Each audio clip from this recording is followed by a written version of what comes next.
오늘 저희는 계속해서 이사야서 강의 제28강을 하겠습니다. 오늘은 히스기야의 교만과 또한 유다 왕국의 몰락이라는 제목으로 이사야서 39장 말씀을 우리 함께 보시기 원합니다. 우리 이제 지난주에 했던 것처럼 여러분, 제가 이제 지난주에 말씀을 드린 거랑 연결이 됩니다. 뭐냐면 이 아하스의 해시계가 10도 정도 뒤로 물러난 사건이 당시 고대 이 근동에 그 이스라엘 주변에 있는 이 중동 국가들에게서는 굉장히 큰 일이었어요. 왜냐하면 그 당시에 모든 민족들이 이 니므롯에서부터 시작된 이 태양을 숭배하는 일이 있었는데, 그 태양이 원래 자기들이 원하는 대로 주기적으로 돌아야 되는데 무려 5시간이나 뒤로 밀려버린 겁니다. 그러니까 자신들이 지금 믿고 있는 이 신, 자기들이 유일하게 가장 높은 신이라고 섬기던 이 태양이 어떤 힘에 의해서 뒤로 갔다는 것은 그거보다 더 큰 힘을 가진 다른 신이 있다는 것이 그들의 마음속에 온 거예요.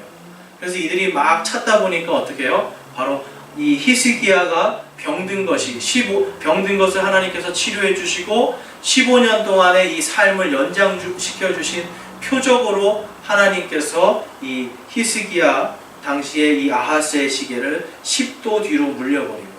자그마치 5시간이나 태양이 뒤로 가는 겁니다. 그러니까 당시로서는 이들의 마음속에는 어때요? 이 하나님에 대한 존재감이 엄청나게 컸고요. 하나님을 두려워하는 마음을 가질 수밖에 없었습니다. 그래서 이제 그러한 두려운 마음을 가지고 이 바빌론의 사신들이 이제 오는 거예요. 그런데 여러분들 이제 오늘 말씀을 읽어서 아시겠지만 이 바빌론의 사신들이요, 정말 하나님을 믿고 하나님을 두려워했다라면 어떻게 해야 돼요? 이스라엘 민족을 이렇게 사랑하시고 인도하신 하나님을 두려워하는 마음으로 그들을 멸망시키지 않으려고 마음을 먹었어야 되는데, 그것이 아니라 오히려 어떻게 합니까? 하나님을 대적하는 것을 선택하는 겁니다. 그러니까 바빌론 제국이라는 게 처음부터 하나님을 대적하기 위한 제국으로 성장했기 때문에 하나님께서 또한 그렇게 쓰셨고요. 또한 이 히스기야의 생명을 연장시켜 주신 이 하나님께서는 또한 이 바빌론 사신들을 통해서 이 히스기야의 믿음을 또한 시험했다는 것을 오늘 볼 수가 있습니다. 그래서 제가 거기 이제 지난주에 봤던 우리 아하스의 해시계 그림이 있죠. 여러분들 그거 다시 한번 보시면서 이것이 아래로 10도 내려갔다가 다시 올라갔을 때, 그것이 이제 하나님께서 이 히스기야의 삶을 15년 연장시켜 주겠다라고 하나님께서 약속하시는 거예요. 그러니까 그 약속 속에는 15년 동안 하나님께서 히스기야의 모든 것들을 돌봐주시겠다는 것도 같이 들어갑니다. 그러니까 생명뿐만이 아니라 히스기야의 모든 삶 속에서 하나님께서 그를 지켜주시겠다라는 약속도 같이 들어갑니다. 그래서 이제 역대기하 32장 23절에서 25절에 보면 히스기야가 이제 하나님께서 이루신 이 승리가 마치 자기의 승리인 양 어떻게 해요? 교만한 마음이 들고 자기의 마음이 높아지니까 그 교만함 때문에 하나님께서 병을 주셨잖아요. 그리고 하나님께서는 그의 간절한 기도를 들으셔서 해시계가 다시 10도 뒤로 물러나게 해주심으로 15년 연장해서 살게 해주셨잖아요. 자, 이 정도 되면 히스기야는요, 다시 교만해지면 안 되는 사람이에요. 그럼에도 불구하고 오늘 말씀에서는 히스기야가 다시 교만해지는 모습을 우리는 볼 수가 있습니다. 이 이사야서는 제가 말씀드린 것처럼 총 66장으로 되어 있잖아요. 이것은 제가 이 이사야서 처음 시작할 때 이 전반부 39장이 구약 성경에 해당하고, 그 다음에 후반부 27장이 신약 성경에 해당된다고 제가 말씀을 드렸어요. 그러니까 오늘 우리가 하는 39장은 구약 성경 이제 맨 마지막 말라기서와 이제 굉장히 연관이 되어 있습니다. 그래서 말라기서와 연관되어 있다는 건 결국은 뭐냐면 멸망이라는 소리예요. 여러분, 말라기는 우리가 딱 볼 때도 마지막 말 이렇게 느껴지잖아요. 뭔가 마지막이다 느껴지잖아요. 사실 그거하고는 상관없는 사람의 이름인데, 어쨌든 이 39장은 구약의 마지막 이 마지막을 항상 이렇게 나타내고 있고, 말라기와 굉장히 흡사한 부분이 있다는 걸 우리가 볼 수가 있습니다. 그래서 말라기 2장 11절 그리고 12절 말씀 거기에 보면 유다는 배신하였고 이스라엘과 예루살렘 안에서는 가증한 일이 저질러졌나니 유다가 주께서 사랑하시는 것 즉 그분의 거룩함을 더럽히고 이방신의 딸과 결혼하였느니라. 이 일을 행하는 자가 선생이나 학자나 혹은 만군의 주께 헌물을 드리는 자라도 주께서 야곱의 장막들 가운데서 그 사람을 끄집어내어 끊으시리라 라고 말씀합니다. 이제 이 말씀이 뭐냐면요, 여러분, 지금 오늘 말씀에서 히스기야가 바빌론의 이 사신들이 왔을 때 어떻게 했어요? 자신의 모든 보고를 다 열어가지고 다 보여줬습니다. 이게 뭐냐면 자신을 과시하고 싶었어요. 히스기야는 지금 내가 얼마큼 돈이 많고 우리나라가 얼마큼 힘이 있다는 것을 이들에게 보여주고 싶어서 자신의 모든 이 보고를 다 열어서 쉽게 말해서 재정 상태를 다 오픈해버립니다. 그러니까 우리나라가 얼마큼의 뭐가 있는지 국가 기밀이라는 게 있잖아요. 근데 이 히스기야는요, 마음이 다시 교만해짐으로 인해서 내가 이렇게 정말 하나님이 주신 은혜로 하나님이 주신 그러한 모든 것들로 이렇게 부유해졌다는 것을 바빌론 사신들에게 다 보여줍니다. 그게 교만 때문에 이제 이 마지막 이 하나님께서는 이 유다 왕국의 멸망을 이야기하시는데요. 우리 말라기 4장 1절은 유다 왕국의 멸망뿐만 아니라 이제 앞으로 교만한 자들이 어떻게 되는지를 하나님께서 보여주시는 겁니다. 우리 거기 프린트물 1페이지 맨 밑에 있는 말라기 4장 1절 말씀 함께 읽어보겠습니다. 시작. 보라, 화덕과 같이 불태우는 날이 임하나니 참으로 교만한 모든 자와 악하게 행하는 모든 자가 지푸라기가 되리라. 다가오는 그 날이 그들을 불태우고 그들에게 뿌리와 가지를 남기지 아니하리라. 만군의 주가 말하노라. 마지막 때에, 이것은 지금 이 말라기 4장은 뭐냐면 마지막 때에 이제 예수님께서 재림하실 때에 있을 이 땅의 심판에 대해서 이야기하는데요. 이 39장 말씀에서도 결국은 뭐냐면 히스기야의 교만이었습니다. 히스기야의 교만이 패망을, 이 유다 왕국의 패망을 앞당기게 되었습니다. 마찬가지로 우리가 예수 그리스도를 믿는 우리 성도들이 마지막 예수님께서 오시는 그날 우리가 모두 어디에 서야 돼요? 주님의 심판대 앞에 서야 되거든요.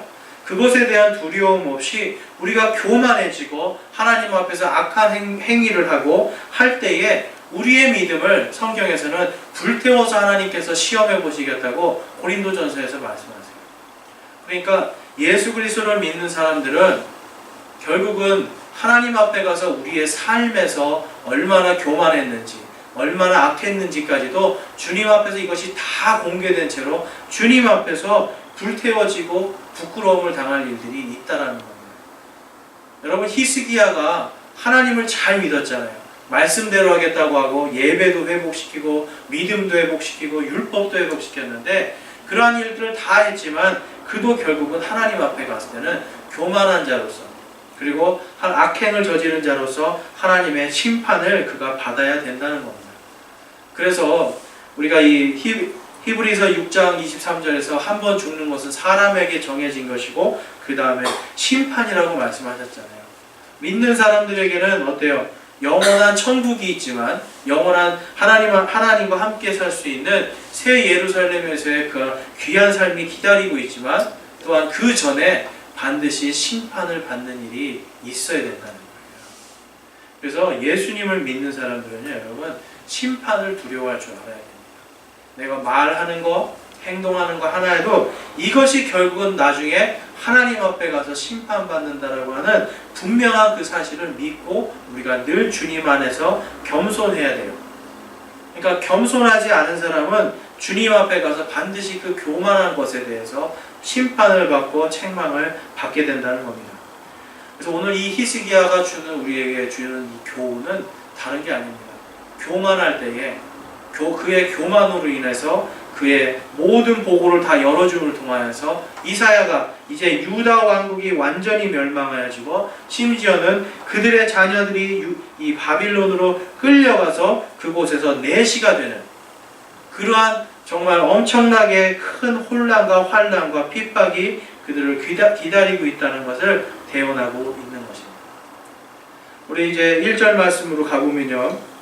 39장 1절 말씀에 가보면 그때에 발라단의 아들인 바빌론 왕 무로닥 발라단이 히스기야가 병들었다가 회복되었다는 것을 들었으므로 편지와 예물을 그에게 보내매라고 이야기합니다. 이 바빌론이라는 나라는요, 여러분, 천문학이 엄청나게 발달된 나라예요. 당시에 이 천문학이 어느 정도 발달됐냐면 오늘날 우리가 음력을 계산하고 양력을 계산하잖아요. 지금 어때요? 컴퓨터로 봐도 일치하고 오차가 별로 없잖아요. 그렇죠? 그 정도로 컴퓨터로 해도 오차가 없을 정도로 그렇게 완벽한 천문학을 가지고 있었습니다. 그러니까 윤달이라든지 윤년이라든지 이런 것들도 이미 다 있었고 당시에 개기일식, 일식과 월식도 다 계산할 수 있는 엄청난 이 천문학을 가진 나라였고 또한 수학적으로도 굉장히 뛰어나가지고 엄청나게 큰 건물들을 다 지을 수가 있었어요. 그러니까 건축학, 수학, 천문학이 굉장히 발달되어 있었기 때문에 오늘날도 사람들이 뭐라고 그래요? 미스테리다. 이건 신비한 당시의 이 수메르 문화거든요. 바빌론 문화는 신비한 문화다라고 오늘날까지도 이야기를 해요. 그만큼 지금부터 약 4,000년 이상 전에 있었던 나라인데도 불구하고 오늘날 우리가 가지고 있는 천문학, 수학, 건축학 이러한 것들을 능가할 만큼의 엄청난 문명이었습니다. 단지 그냥 스마트폰만 없었던 거예요. 그런데 그만큼 뛰어난 나라였어요. 그렇기 때문에 그들이 이 천문학을 보면서 하나님께서 지금 이 히스기야에게 하신 일들을 그들은 정확하게 알 수 있었던 겁니다. 이 바빌론 왕 무로닥 발라단이라는 이 사람의 이름이 뭐냐면 마르둑이 아들을 주셨다라는 뜻입니다. 그러니까 마르둑이라고 하는 말뚝이라고도 하고요. 마르둑이라고 하는 이 신이 있었어요.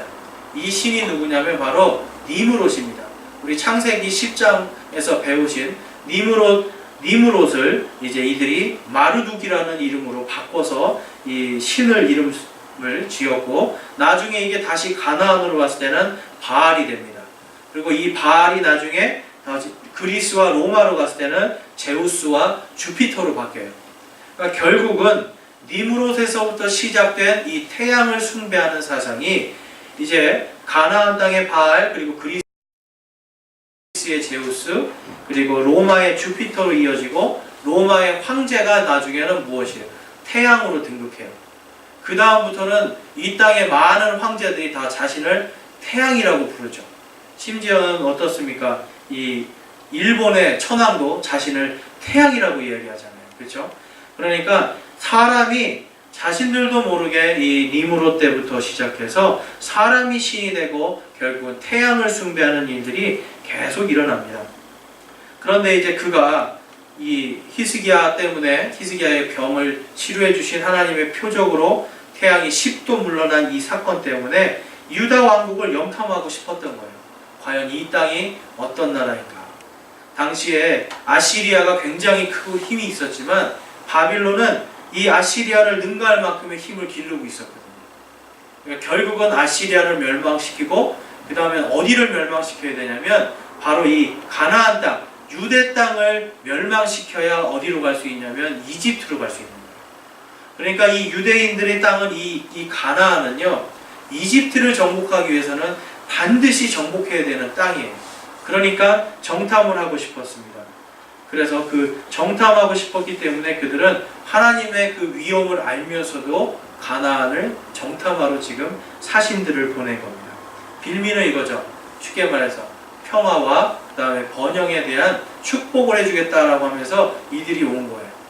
그러니까 사탄은요 여러분 항상 좋은 것으로 어떻게 보면 이 뇌물이나 사탕발림 이런 달달하고 사람들이 좋아하는 것으로 다가와서 사람을 패망하고 멸망하게 만드는데 그때 항상 불어넣는 게 뭐냐면 교만입니다. 그래서 우리가 교만을 조심해야 돼요. 거기에 보면 역대기하 32장 26절에서 31절까지 말씀이 있는데요. 26절 말씀 제가 한번 읽어보겠습니다. 그럼에도 불구하고 히스기야가 자기 마음의 교만에 대해 자기를 낮추되 그와 예루살렘 거주민들이 그와 같이 하였으므로 주의 진노가 히스기야 시대에 그들에게 임하지 아니하니라 라고 이야기합니다. 그러니까 히스기야가 병들었을 때에 그가 이사야가 너는 죽을 것이다 라고 하는 그 대언을 듣고 곧바로 마음을 낮췄다는 거예요. 곧바로 겸손하게 하고 하나님 앞에 무릎 꿇고, 심지어는 백성들도 교만을 버리고 하나님 앞에 겸손해지니까 하나님께서 진노를 미루셨습니다. 그런데 27절 말씀에 보면 히스기야가 심히 많은 재물과 명예를 소유하였으므로 라고 이야기합니다. 그리고 은과 금과 보석과 향료와 방패와 온갖 아름다운 보물들을 둘 보고를 만들었고 라고 이야기합니다. 그러니까 히스기야가요, 마음을 낮추고 겸손해지고 백성들이 겸손해지고 하나님께서 하나님의 진노를 거두어 주시니까 어떻게 해요?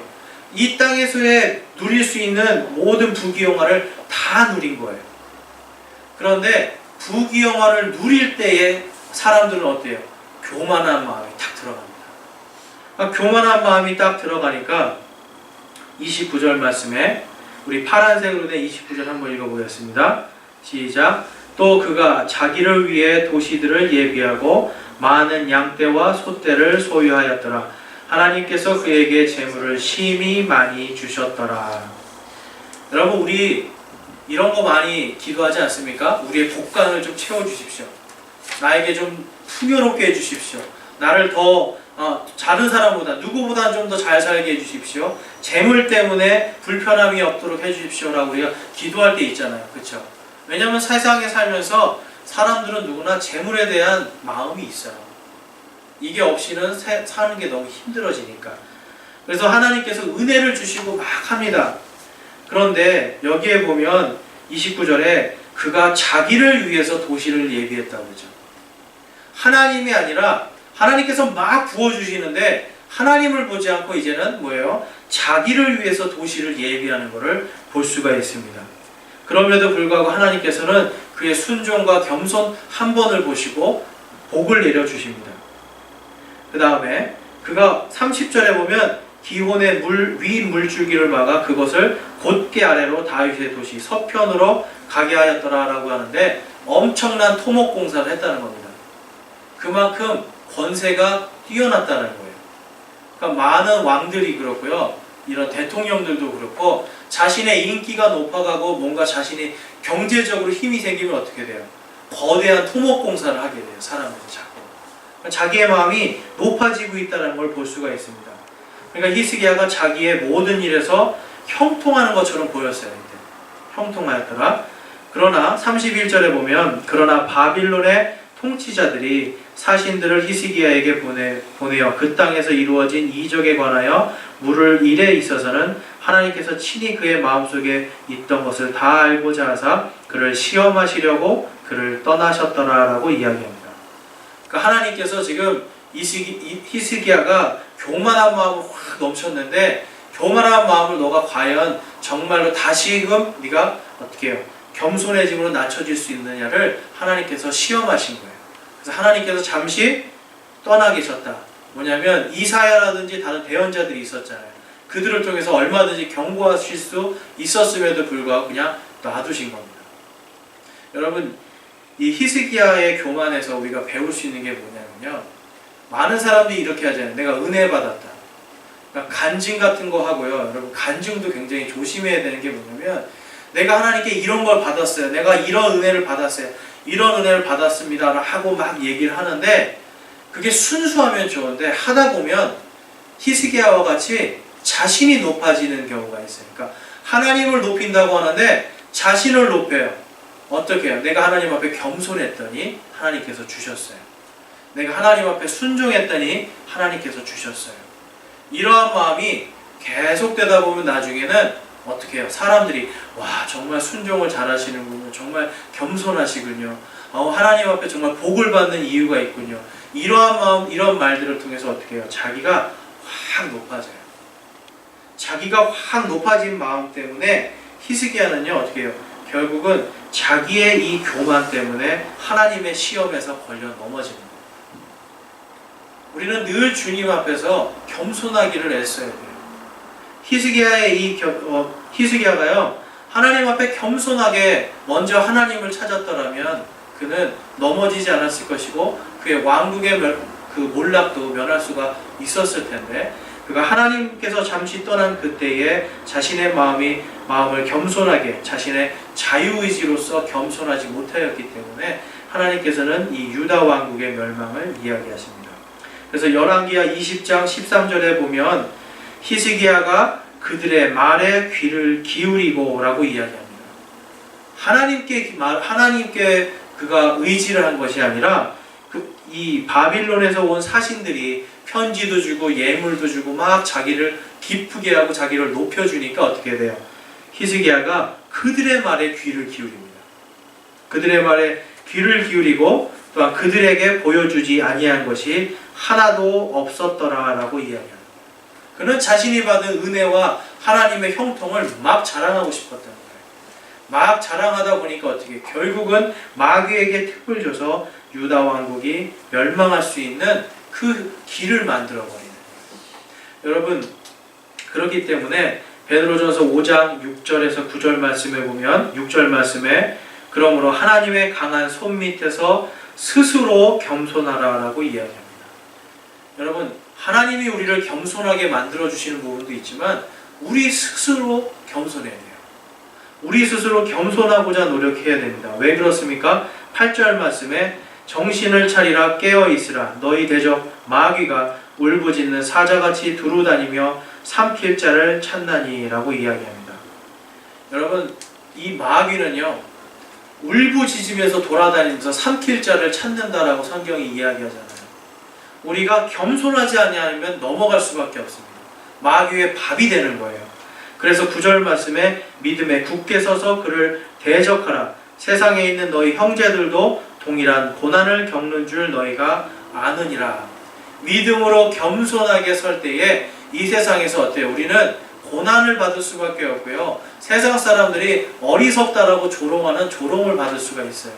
그렇지만 그럼에도 불구하고 우리는 하나님을 먼저 찾아야 됩니다. 히스기야처럼 그들의 말에 귀를 기울이는 것이 아니라 하나님의 말씀에 귀를 기울일 때에 우리가 스스로 겸손해질 수가 있어요. 그 다음에 고린도후서 11장 13절에서 15절에 보면, 자 14절에 보면 이렇게 말씀합니다. 그것은 결코 놀랄 일이 아니니 사탄도 자기를 빛의 천사로 가장하느니라. 그러므로 그의 사역자들 또한 의의 사역자로 가장한다 하여도 그것은 결코 큰 일이 아니니라 라고 이야기합니다. 여러분, 누군가가 여러분들에게 칭찬을 하고 여러분들의 한 업적들을 굉장히 높여준다고 해서 그들의 말에 귀를 기울이면 안 됩니다. 그리고 누군가가 굉장히 좋은 것을 여러분들에게 준다고 하고 정말 아름다운 말을 하고 아름다운 것으로 여러분들에게 빛의 천사로 가장하고 의의 사역자로 나타난다고 해도 여러분, 사람을 절대로 믿으시면 안 돼요. 그 사람의 말에 귀를 기울이시면 안 돼요. 오직 우리는 사람이 아니라 하나님의 말씀에 귀를 기울이고 하나님의 말씀에 깨어서 그 말씀대로 우리를 늘 겸손하게 해야 됩니다. 그래서 내가 하는 것이 아니라 하나님께서 하십니다. 누가 높여주는 자리에서 어떻게 해요? 얼른 내려와야지 돼요. 내가 올라가는 것이 아니라 누군가가 높여줄 때 나는 내려와야 됩니다.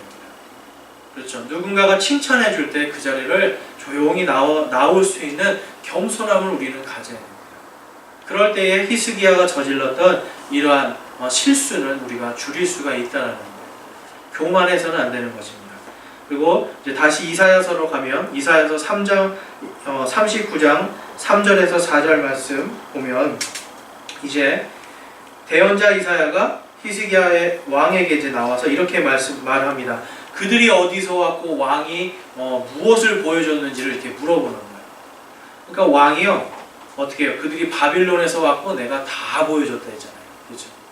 이거 얘기할 때 히스기야가 어땠을 것 같아요? 두려운 마음으로 했을 것 같으세요? 여기에 보면 히스기야가 굉장히 당당하게 얘기하잖아요. 내가 다 보여줬어. 네. 여러분, 하나님께서 아무리 우리를 형통하게 해주시고 지켜주셔도 우리는 지혜롭게 행동을 할 수 있어야 됩니다.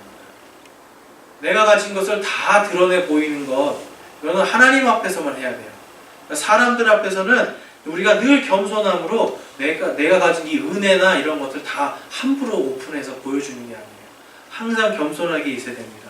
그 다음에 이 히스기야의 그 말에 따라서 이사야가 이제 이르잖아요. 5절 말씀에 만군의 주의 말씀을 들으소서. 6절 읽겠습니다. 주께서 말씀하시기를 보라, 날들이 이르리니 내 집에 있는 모든 것과 내 조상들이 이날까지 쌓아두었던 것이 바빌론으로 옮겨지고 하나도 남지 아니하리라 라고 이야기합니다. 여러분, 이 말씀이 뭐냐면요, 지금 히스기야는요 자신의 보고에 있는 게 다 자기 거라고 생각했어요. 자기가 다 이룬 업적이라고 생각했어요. 그런데 하나님께서는 여기서 뭐라고 얘기하시냐면 내 조상들이 이날까지 쌓아두었던 것이라고 이야기하죠. 히스기야가 한 것이 아니라 내 조상들이 하나님의 은혜를 받아서 하나님의 도우심 때문에 쌓아두었던 그것이 바빌론으로 옮겨질 거라고 이야기하십니다. 뭐냐면 히스기야는요 하나님께서 주신 것을 맡아서 자기는 청지기의 사역을 했어야 되는데 청지기의 사역을 그는 어떻게 해요? 기만했던 거예요. 청지기의 사역을 올바로 지키지 못했던 겁니다. 우리 요한복음 3장 27절 말씀 함께 읽어보겠습니다. 페이지 3페이지입니다. 요한이 응답하여 이르되 하늘에서 주지 아니하시면 사람이 아무것도 받을 수 없느니라 라고 이야기합니다. 그리고 고린도전서 4장 1절에서 2절 말씀에 보면 사람이 마땅히 우리를 그리스도의 사역자여 하나님의 신비를 맡은 청지기로 여길지어다 라고 말씀합니다. 여러분, 하나님께서 주셨기 때문에 여러분들이 지금 가지고 있는 종이조각 하나 있죠. 이 종이조각이 하나도 하나님께서 주시지 아니하면 우리가 가질 수가 없어요. 이 하나까지도 우리는 하나님께서 주신 것을 여기고 청지기 역할을 잘 감당해야 되는데 히스기야는 그렇게 하지 못했습니다. 그리고 마찬가지로 우리도 한번 하나님 앞에서 이 고린도전서 4장 2절 말씀처럼 또한 청지기들에게 요구되는 것은 신실한 사람으로 드러나는 것이라. 이 말씀을 우리가 늘 명심해야 됩니다. 우리가 신실하게 주님 앞에 서야 돼요. 신실하게 주님 앞에, 이것이 내 거가 아니라 하나님 것이라고 하는 생각을 늘 하면서 하나님 앞에서 우리가 받은 은혜, 받은 물질들, 이러한 것이 내가 잘해서 그런 것이 아니라 하나님께서 나에게 허락해 주신 것이다. 하나님께서 나에게 잠시 맡긴 것이다 라고 하는 이 마음을 가지고 언제나 우리는 겸손하게 우리가 청지기의 사명을 실천해야 되고 신실하게 그것을 지켜나가야 됩니다. 그래서 고린도전서 4장 이제 7절에서 8절 말씀에 보면 누가 너를 다른 사람과 구별되게 하느냐라고 이야기합니다. 내가 가진 것 중에 받지 아니한 것이 무엇이냐라고 또 이야기하죠. 무엇이냐면 하나님께서 우리를 다른 사람과 구별했는지, 그리고 하나님께서 우리에게 어떤 것을 어떻게 공급해 주셨는지를 한번 다시 생각해 보라고 이 질문을 던지는 거예요. 여러분, 하나님께서 우리에게 주셨기 때문에 우리에게 있는 겁니다. 그래서 히스기야도 마찬가지입니다. 그 모든 보고의 모든 보물들, 그의 모든 형통함은 그가 이룬 것이 아니에요. 하나님께서 그에게 맡겨주신 건데 자신이 주인이 돼서 그것을 함부로 막 보여주고 함부로 자랑했기 때문에 그의 실수 한 번이, 교만이 유다 왕국을 망하게 하는 것을 우리는 볼 수가 있습니다. 우리 다시 39장 8절 말씀으로 가보겠습니다.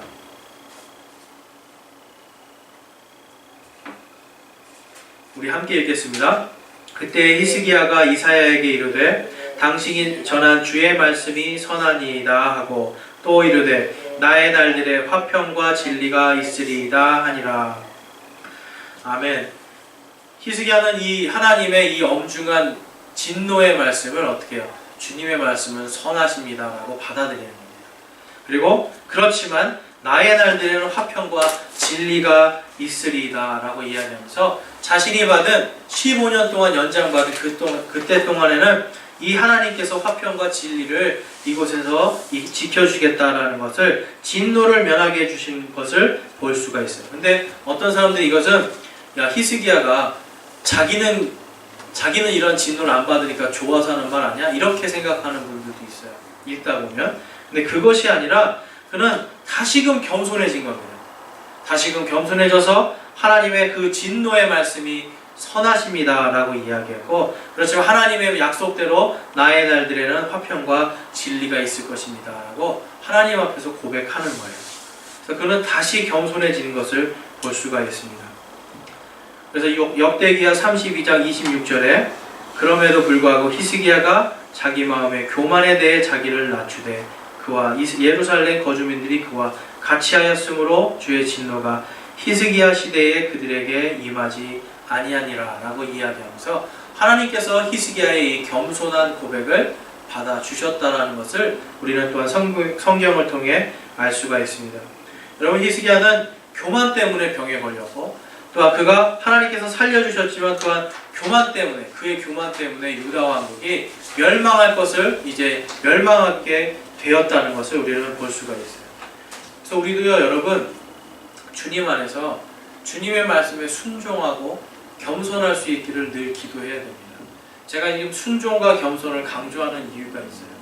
이 히스기야의 이야기에서는요, 히스기야가 교만해졌다가 겸손해졌다가라고 하는 것을 통해서 우리에게 주시는 메시지가 있기 때문에 그래요.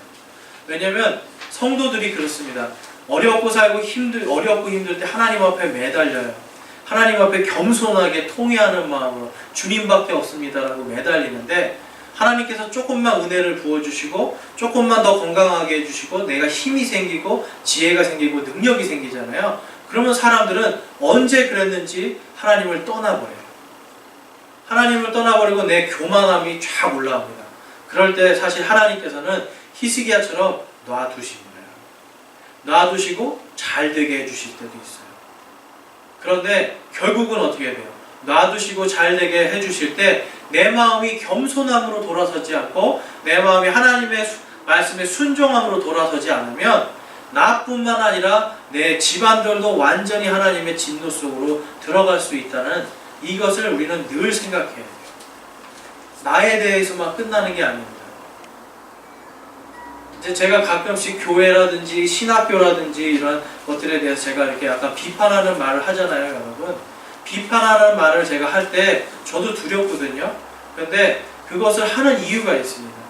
왜냐하면 단 한 사람이라도 이 말씀을 듣고 그 뜻에서 돌이키기를 바라는 거예요. 잘못된 것에 대해서 돌이키면 하나님의 진노가 겸손함을 통해서 그 사람의 순종을 통해서 하나님의 진노가 거두어질 수 있을까 하는 마음으로 하는 겁니다. 물론 마찬가지로 제가 비판하는 대로 저도 비판을 받아요. 네, 성경 말씀에 써있잖아요. 네가 비판하는 대로 네가 비판받는다 써있잖아요. 저도 부족한 인간이고 저도 비판받아 마땅한 인간인데요. 하나님의 말씀에 비추었을 때 아닌 것은 아니라고 이야기하고 맞는 것은 예라고 이야기해야 되기 때문에 합니다. 여러분, 하나님 앞에서 내가 여러분 스스로 그리고 저 역시도 그래서 늘 지혜를 구해야 돼요. 하나님, 여기에서 내가 교만하지 않고 어떻게 바른 것을 바르다고 이야기하고 잘못된 것을 잘못됐다고 이야기하고, 또 교만한 사람의 자리에 앉지 않고 오만한 자의 자리에 앉지 않는 그러한 지혜를 하나님 저에게 주시옵시오라고 우리는 늘 깨어서 기도해야 됩니다. 왜 그럴까요? 우리가 높아질 때 이 사탄이 우는 사자와 같이 우리를 삼켜버리기 위해서 우리를 공격하기 때문에 그래요. 여러분, 한 사람의 성도가 죄를 짓고 쓰러지잖아요. 그럼 누가 제일 기뻐하겠어요? 사탄 마귀가 제일 기뻐해요. 그리고 세상 사람이 제일 기뻐합니다. 왜 그래요? 세상 사람들이 사탄 마귀에 속해 있기 때문에. 그리스도인이 잘못돼가지고 그리스도인이 범죄를 저지르고 교만함으로 인해서 잘못되었을 때 세상 사람들이 어때요? 그것을 통해서 예수님을 비판하고 교회를 비판하고 결국은 하나님의 영광을 가려버리는 쪽으로 어떻게 됩니까? 온갖 것들이 다 기사로 나가버리잖아요. 그래서 여러분, 정말 우리의 삶 속에서 우리 스스로가 늘 내 스스로 겸손하도록 노력하셔야 되고, 그 다음에 우리 이제 예수님을 믿는다라고 드러나 있는 많은 유명한 사람들이 있잖아요. 대통령부터 시작해서 그 밑에 여러 가지, 그렇죠? 국회의원들, 이러한 사람들, 경제인들, 이러한 사람들이 하나님 앞에 교만한 마음을 통해서 진노에 임하지 않고 이들 때문에 하나님이 조롱받거나 하나님의 영광이 가려지지 않게 하기 위해서 우리는 그들을 위해서도 계속 깨어서 기도해 줘야 돼요. 누군가가 기도해 줄 때 그들의 마음속에 성령께서 그들의 마음을 움직여 주실 줄 믿습니다. 그래서 여러분, 제가 계속해서 목사님들도 기도하시라고 하는 이유가 그거예요. 교회들도 기도하고 목사님들도 기도해야 될 줄로 믿습니다. 마태복음 7장 7절에 보면 구하라, 우리 함께 읽어볼까요? 구하라, 그러면 너희에게 주실 것이요, 찾으라, 그러면 너희가 찾을 것이요, 두드리라, 그러면 너희에게 열릴 것이니 구하는 자마다 받을 것이요, 찾는 자는 찾을 것이요, 두드리는 자에게 열릴 것이니라. 아멘. 4페이지에 있습니다. 맨 뒷장. 우리 그 다음에 마태복음 6장 33절 우리 함께 읽어볼까요? 오직 너희는 첫째로 하나님의 왕국과 그분의 의를 구하라. 그리하면 이 모든 것을 너희에게 더하시리라. 아멘. 우리는 이 두 말씀을 가지고요, 물질의 복을 자꾸 생각할 때가 많아요. 여러분, 물질의 복을 생각하지 마세요. 구하라, 그리하면 너희에게 주실 것이요. 무엇을 구해야 돼요? 하나님 앞에 우리가 겸손하기를 구해야 되고 하나님의 지혜를 구해야 됩니다. 찾으라, 그러면 너희가 찾을 것이요. 지혜를 구하고 겸손을 찾으면 우리가 찾게 됩니다. 그리고 겸손한 마음과 지혜로운 마음, 하나님께서 주시는 그것으로 우리가 두드릴 때 우리에게 열리는 역사가 일어납니다. 여러분, 물질의 것들만 여러분들 생각하지 마세요. 그리고 나의 취업이라든지 어떤 나의 성공을 위해서 이 말씀을 갖다가 쓰시지 마시기 바랍니다. 오히려 하나님 앞에 내가 겸손하고 하나님 앞에 지혜를 구하고 하나님 앞에 내가 교만하지 않기를 구하고 찾고 두드려야 될 줄로 믿습니다. 그럴 때 하나님께서 우리에게 찾게 해주시고 구하게 하시고 열어주시는 겁니다. 왜냐하면 하나님께서 우리의 아버지시기 때문에. 그래서 마태복음에서 오직 너희는 첫째로 하나님의 왕국과 그분의 의를 구하라는 거예요. 첫째는 뭡니까? 맨 처음에 먼저 그것을 구하라는 거예요. 그러면 이 모든 것을 너희에게 더하시리라 라고 말씀합니다. 여러분, 우리는 언제 어디서나 항상 교만을 버리고 겸손함으로 하나님을 먼저 찾아야 돼요. 그것은 또한 교회의 지체들 속에서도 그래야 됩니다. 교회의 지체들이요, 실수할 수 있고 잘못할 수 있어요. 그런데 실수하고 잘못하는 것도 우리가 어떻게 해요? 정죄하고 비판하는 것이 아니라 하나님의 말씀으로 먼저 하나님의 의를 구해야 돼요. 하나님의 왕국을 구해야 됩니다. 그리고 하나님께 어떻게 하면 우리가 겸손하게 그들을 잘 이끌어줄 수 있을지를 구해야 됩니다. 그리고 그 방법을 지혜로 찾아야 됩니다.